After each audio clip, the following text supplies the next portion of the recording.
কল্পনা করা যাচ্ছে। আমি ব্যক্তিগতভাবে স্যার কি করলাম জানি না, আমি ব্যক্তিগতভাবে স্যার টিচারদের স্যার আমি প্রবলেম হতেছিল, আমি কথা বলতে পারি না এমন আমার বাচ্চাকে আমি দেখতে পাই না স্যার।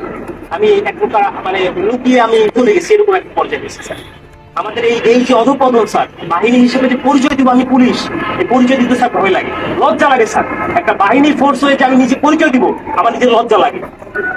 আমাদের আমি একটা ছোট উদাহরণ দিই স্যার, আমি আসার পর যতটুকু দেখছি, এই যে জাতীয় সংসদ নির্বাচন, শেষ যে নির্বাচনটা হয়ে গেছে স্যার, এই নির্বাচনে একক একক যে নির্বাচনটা হয়ে গেছে, পুলিশকে ব্যবহার করি, পুলিশকে ব্যবহার করে যে নির্বাচনটা হয়ে গেছে, নির্বাচনে সারা বাংলাদেশে এককভাবে মামলা হচ্ছে স্যার। কিছু মামলা গায়েবী মামলা, যে মামলাগুলো ভিত্তি নাই, এই মামলাগুলো আমাদের দিকে করাইছে। সাধারণ জনগণ যারা আছে, বিএনপি যারা আছে, জামাত, যে কিছু জানেই না, তাদেরকে আমাদের গ্রেফতার করা লাগছে স্যার। জনগণের মধ্যে আমাদের যে শত্রুতা দৈরাত্ম সৃষ্টি হয়েছে স্যার, এই সাম্প্রতিক সময়ে একটা বিষয় থেকে আমি আমাদেরকে নির্দেশনা দিচ্ছে যে এলাকায় কোনো বিএনপি জামাত থাকতে পারবে না, এলাকায় কোনো অন্য হিন্দু ধর্মাবলম্বী কোনো কোনো কিছু থাকতে পারবে না। আমার এসপি স্যারকে তো আর মানুষ জানে না যে এটা আমার এসপি স্যারের কমান্ড ছিল, আমার ডিএজি স্যারের কমান্ড ছিল, এটা তো মানুষ জানে না। মানুষ জানে যে এটা আমি একজন সাব ইন্সপেক্টর, আমি এটা করছি।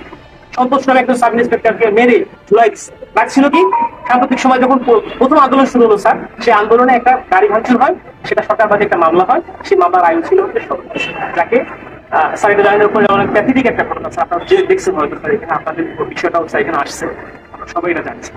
তো এইরকম স্যার অনেক বিষয় আছে স্যার, আমরা কথা বলার কোনো সুযোগ থাকে না। আমরা চাই স্যার এই বাহিনীটাকে স্যার, এই যে রাজনীতিকরণ, এই রাজনীতিকরণ থেকে আমাদের দাবি দেওয়ার প্রধান যে বিষয়টা, সেটা হচ্ছে আমরা এই রাজনীতিকরণের মধ্যে স্যার থাকতে চাই না। আমাদের স্যার এখানে কর্মবিরতি চলমান আছে স্যার, আমরা কর্মবিরতি নিয়েছি সারা বাংলাদেশে একই অবস্থা স্যার। এখানেও স্যার আমরা যখন প্রথম এখানে আসছি, আমাদের ম্যাক্সিমাম সবাই স্যার সিভিলে ছিল, ম্যাক্সিমাম সবাই সিভিলে ছিলাম। জানি না আমার অফিসার ইনচার্জ, আমাদের অফিসার আমাদেরকে সবাইকে মানে যেভাবে হোক না কেন, ফোর্সফুলি হোক না যেভাবে হোক, আমাদের পোশাক কিছু পাবলিক আমি স্যার পোশাক করি।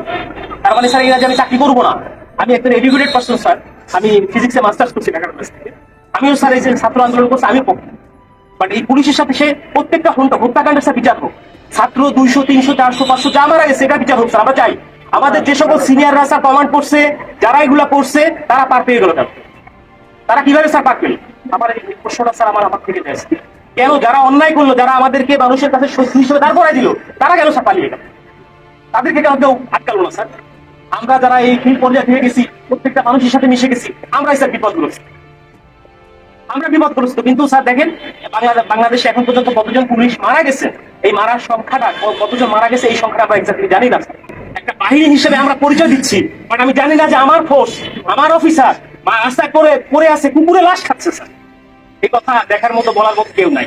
আমরা আসছি স্যার যে আমরা একটা কার্যক্রম শুরু করবো, আপনারা এটা করেন ওইটা করেন, এটা না স্যার। আগে বুঝতে হবে স্যার আমাদের আমাদের জায়গাটা কোন জায়গায় স্যার, আমাদের চাহিদাটা কোন জায়গায় স্যার, এটা উপলব্ধি করতে হবে স্যার। আপনারা আসছেন স্যার, আপনারা এই ক্লান্তি লগ্নে স্যার বাংলাদেশ সেনাবাহিনী আপনারা বাংলাদেশের সাথে ভাবে জড়িয়ে আছেন স্যার। আমরা চেষ্টা করি স্যার।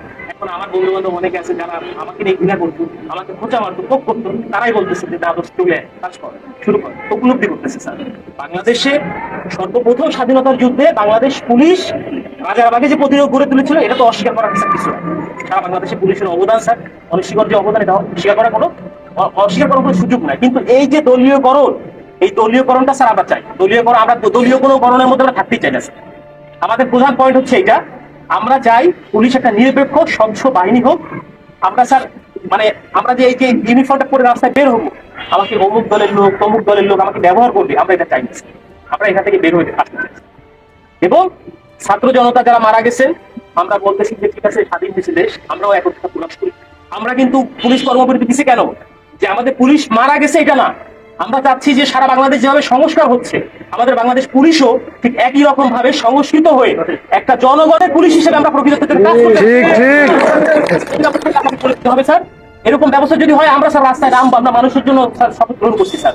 অনেক চাকরি ছিল স্যার, করতে পারতাম স্যার, প্রাইমারি স্কুলে চাকরি করতে পারতাম, অন্য জায়গায় চাকরি করতে পারতাম, ব্যাংকে চাকরি করতে পারতাম। প্যাশনের কারণে স্যার এখানে আসছি স্যার।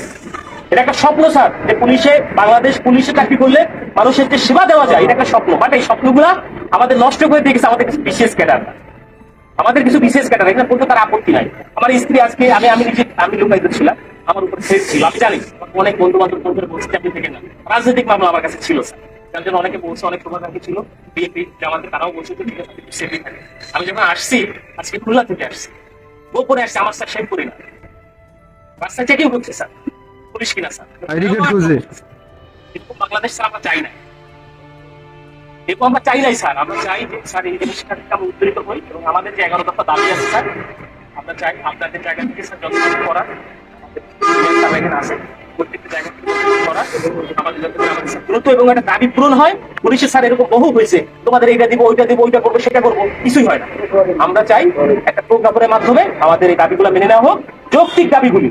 যদি মনে হয় যারা এখন বর্তমানে উপদেষ্টা পর্যায়ে আছে অত্যন্ত বিচক্ষণ মানুষ, যদি মনে হয় যারা পুলিশের এই দাবির মধ্যে কোনো জায়গায় ব্যত্যয় আছে, সেটা সংস্কার করে যেটা মনে হয় যেখানে সংস্কার প্রয়োজন সংস্কার করে যতটুকু এটা মডিফাই করা যায় করে আমরা চাই একটা প্রজ্ঞাপন দিলে আমরা মেনে নিব যে হ্যাঁ আমাদের দাবিগুলো পূরণ হচ্ছে। কারণ আমরা দেখছি স্যার আমাদের টিএ বিল স্যার পাই না, আমরা বলবো কাকে এগুলা, আমরা বলবো কাকে আমরা স্যার টিএ বিল পাই না। আমার কাজ করতে আমার পকেটে টাকা দিয়ে আমার পুলিশিং মিটিং করতে আমার ব্যানার করতে আমার নিজের টাকা থেকে, আমার ব্যানার করতে হবে আমার নিজের টাকা থেকে, আমার এই করতে হবে সেই করতে হবে উঠান বৈঠক করতে হবে, সব আমার নিজের টাকা করতে হবে। কেন? আমার বেতনের টাকা স্যার আমি কোনো জায়গায় খরচ করতে পারবো না, এক কথায় শেষ। সরকারের প্রতি কাজ করতেছি, সরকার আমার বেতন দিবে, আমি আমার পরিবারের পিছনে ব্যয় করবো। আমি কেন আমার নিজের টাকা দিয়ে আমি ব্যানার করে কেন কেন করতে যাবো? এটার জন্য আমার বাজেট থাকবে না? অবশ্যই বাজেট থাকতে হবে। আমার মাসে প্রথম 10 তারিখের মধ্যে আমার টিএ বিল দিতে হবে। আপনাদের বাহিনীর স্যার দেয় কিনা আমি জানি না স্যার, এই সুবিধাগুলো কি আপনাদেরও কি এরকম শুধু কমিটমেন্ট করে কি স্যার আপনাদের কি রেখে দেয় কিনা আমি আমার জানা নাই স্যার। যথেষ্ট মানে অনারের সাথে বললাম স্যার, কিছু মনে করা যাবে না, কারণ অনেক কষ্ট স্যার আমাদের মনে, অনেক বড় কষ্ট স্যার। এখানে যারা আছে সবাই বলতেছে কথা বলতে হবে। এখানে স্যার আরো কষ্ট স্যার, এখানে একটা কর্মবিরতি দিচ্ছে আমার ভাই একজন কনস্টেবল স্যার, কি ক্ষমতা থাকে? একজন সাব ইন্সপেক্টর কি ক্ষমতা থাকে স্যার? আমি তো স্যার মানে বোকার স্বর্গে বোকার মতো করে স্যার আমাকে নাঙ্গল আমার ঘাড়ে চালাতে যেভাবে স্যার দিবে আমি সেভাবে চুষে আনি। এটা তো সাধারণ মানুষ বোঝে না। সাধারণ মানুষের সাথে আমাদের এই যে ফিল্ড পর্যায়ে যারা কাজ করে আমাদেরকে